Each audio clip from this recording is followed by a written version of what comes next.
Je vais te poser une question et je voudrais que tu sois très sincère dans ta réponse en commentaire. Tu es à la tête d'une entreprise qui vaut plusieurs milliards. Vous avez un secret qui permet à cette entreprise de gagner beaucoup d'argent tous les mois depuis de nombreuses années. Il s'agit d'un secret industriel. Le problème, c'est que tu ne peux pas conserver ce secret pour toi seul. Il faut absolument que d'autres personnes puissent avoir ce secret ou une partie de ce secret afin que si quelque chose t'arrive demain, que l'entreprise ne puisse pas disparaître. Tu peux tomber malade, tu peux être victime d'un accident, tu peux être indisponible et il faudrait bien que l'entreprise puisse continuer de fonctionner. Pour cela, tu dois donc faire confiance à certaines personnes et leur confier le secret ou une partie du secret afin que l'entreprise puisse fonctionner de manière harmonieuse même lorsque tu n'es pas présent. Le problème qui se pose, c'est le fait qu'il y a la trahison. Tu peux confier le secret à quelqu'un et il te trahit. Tu peux confier le secret à quelqu'un, vous êtes en harmonie actuellement, mais dans 6 mois, il se sépare de toi et il se lance dans une activité similaire où il vend ton secret à un concurrent. Comment tu fais pour te rassurer que la personne à qui tu vas partager le secret ne va jamais en parler à quelqu'un d'autre, sauf si tu décides que ce soit cette personne qui puisse aussi avoir ce secret. J'aimerais avoir ton avis en commentaire. Qu'est-ce qu'il faut faire? Comment faire pour partager un secret à quelqu'un parce que tu en as l'obligation et être sûr et certain que cette personne ne te trahira jamais. Parce que si cette personne te trahit, ça détruit toute l'entreprise, tout le patrimoine que vous avez bâti parfois depuis de nombreuses années. Qu'est-ce que tu vas faire? Qu'est-ce que tu comptes faire?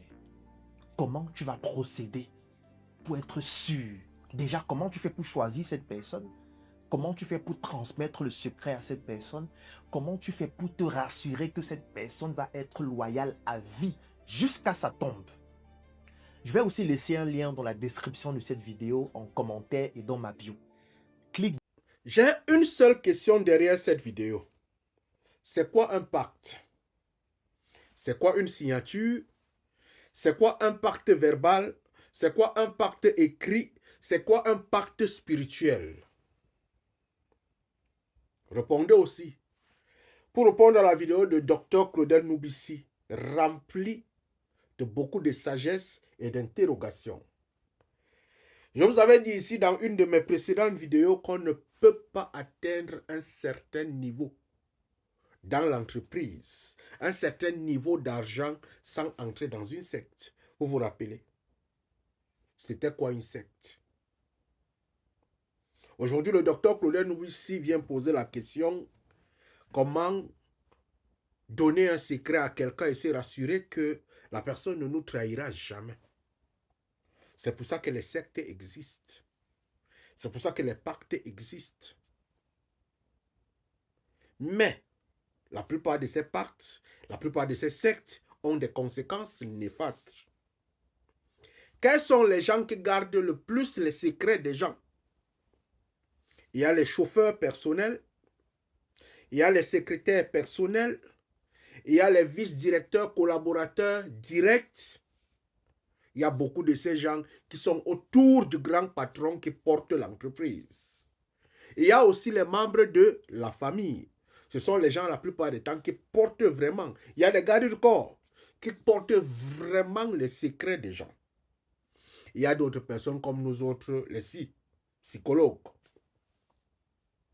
Mais nous ne sommes pas infectés dedans parce que nous sommes des professionnels mis à l'extérieur. Pour ceux qui ne connaissent pas, je suis la Rolance, coach en psychologie générale, psychologie sociale, psychologie business. J'accompagne les gens véritablement qui ont des problèmes. On fait de l'analyse stratégique.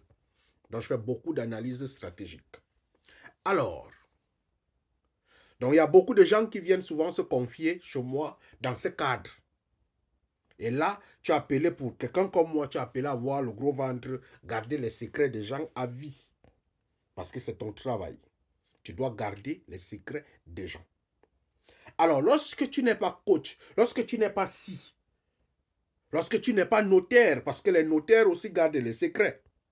Il y a des notaires qui gardent des secrets. Tu vas chez le notaire, tu confies le secret, il signe. C'est son travail. Il y a des institutions qui sont faites, il y a même des banques de secrets qui sont faites pour pouvoir garder le secret. Donc parfois, on va utiliser un notaire, si on vient, on confie, on lui dit que s'il arrive que je ne sois pas là, que je sois mort, il faut voir telle personne, il faut donner à telle personne. C'est pour ça qu'il y a le notaire, c'est pour ça qu'il y a des greffiers, c'est pour ça qu'il y a tout ça. La personne confie les secrets qu'il a dans son ventre. Ça, c'est l'acte légal, l'acte juridique. On va confier ça chez le notaire, on va confier chez un psychologue, on va confier chez une personne de, on va utiliser hors de la famille, comme ça, pour que s'il arrive que quelque chose ne va pas, on va chez la personne. Et toi, maintenant, tu vas chez tes membres de ta famille, tu leur dis que, ou sinon de ta famille, ceci, s'il arrive que je ne sois pas là, allez voir telle personne. Il pourra vous dire peut-être certaines choses sur moi. C'est un professionnel qui est reconnu professionnellement. Notaire, psychologue, prêtre même parfois. Il y a des prêtres, il y a des pasteurs qui sont les gardes secrets des gens. Ok, maintenant il y a une autre façon. Comment garder des secrets? C'est là où on parle du mysticisme.